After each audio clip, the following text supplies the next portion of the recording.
को मेरा सादर नमन।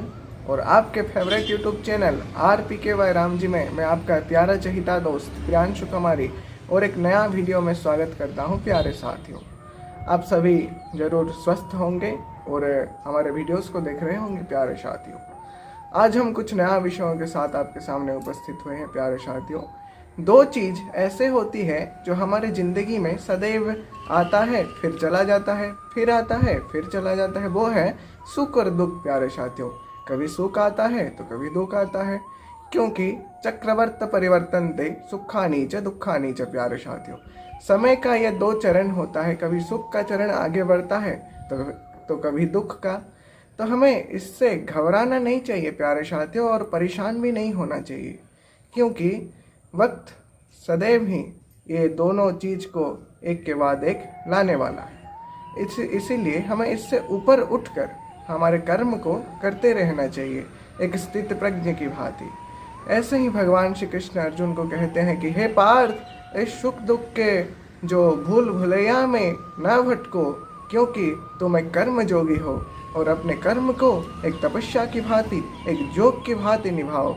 इसीलिए प्यारे साथियों, भगवान कहते हैं कि सुख दुखे शमै कृत्वा लाभा लाभो जया जयो ततो योद्धाय उच्चस्य नैवं पापम अवाप्स्यसि। प्यारे साथियों, हमें सुख दुख को समान समझकर अगर हम कर्म करेंगे तो हमें उसका पुण्य या पाप का भागीदार नहीं बनना पड़ेगा। प्यारे साथियों, आजकल के यंग जनरेशन जो होते हैं वो थोड़े से बात पर भी डिप्रेशन में आकर सुइसाइड करने पर भी तुल जाते हैं। प्यारे साथियों, इससे जो अशूर्या नामत लोका एक कहा जाता है, वो आत्महत्या करने वालों के लिए वो स्थान रहता है जहाँ पे सूर्य का जो आलोक है वहाँ तक नहीं जाता। प्यारे साथियों, और उनको बहुत सारे दुख झेलना पड़ता है। इसीलिए हमें आत्महत्या जैसे बात नहीं सोचना चाहिए। आत्महत्या कायर लोग करते हैं। प्यारे साथियों, हम कर्म योगी की भांति, स्थित प्रज्ञ की भांति, एक कर्म वीर की भांति कर्म करते रहना चाहिए। प्यारे साथियों, जो हमारे लिए अच्छा होता है, जो हमारे मन के, हमारे इच्छा के मुताबिक होता है, तो हमें खुशी का आभास मिलता है। और जो हमारे इच्छा के मुताबिक, हमारे मन के हिसाब से नहीं होता प्यारे साथियों, तो हमें दुख का आभास मिलता है। लेकिन ये मन की कल्पना है, भगवान ऐसे ही कहते हैं। इसीलिए सचमुच का भी कुछ सुख और दुख होता है प्यारे साथियों। जैसे कि हमारे जिंदगी के दो पार्श्व के रूप में रहता है। जैसे कि कॉइन एक होता है, मुद्रा, जिसमें हेड और टेल जैसे रहते हैं, वैसे ही हमारी जिंदगी के दोनों पार्श्व के रूप में सुख और दुख रहते हैं। कभी कोई आता है तो कभी और कोई आता है।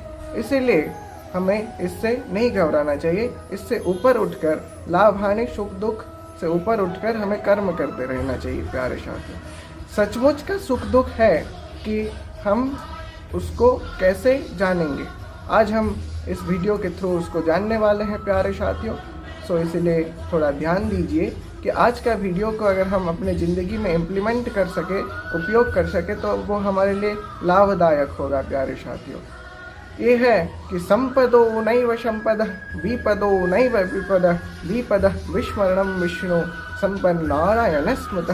अर्थात संपद या सुख हमारे लिए सुख नहीं होता, ये कल्पना है।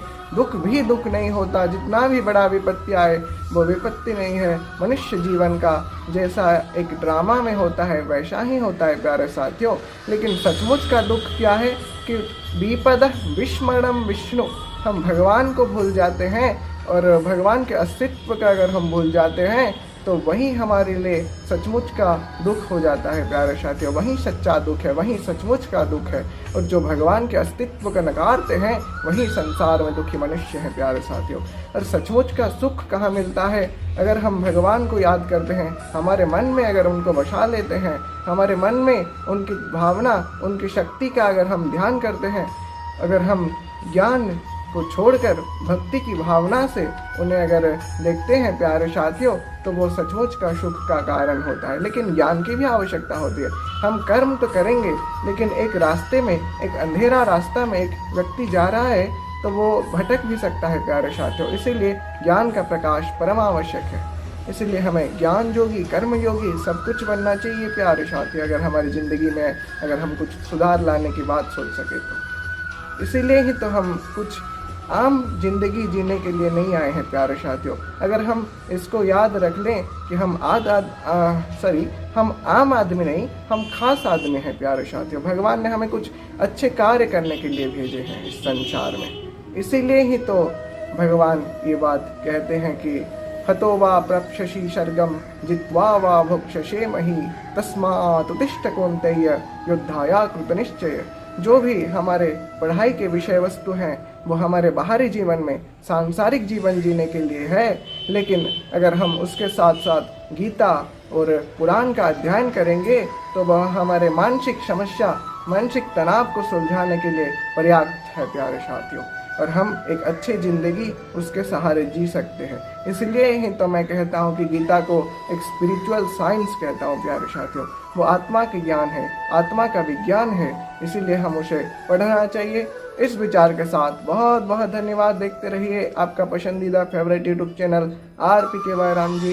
इसे लाइक, शेयर, सब्सक्राइब और कमेंट्स करने के साथ साथ हमें प्यार भी देते रहिए। जय श्री राम, जय श्री कृष्ण।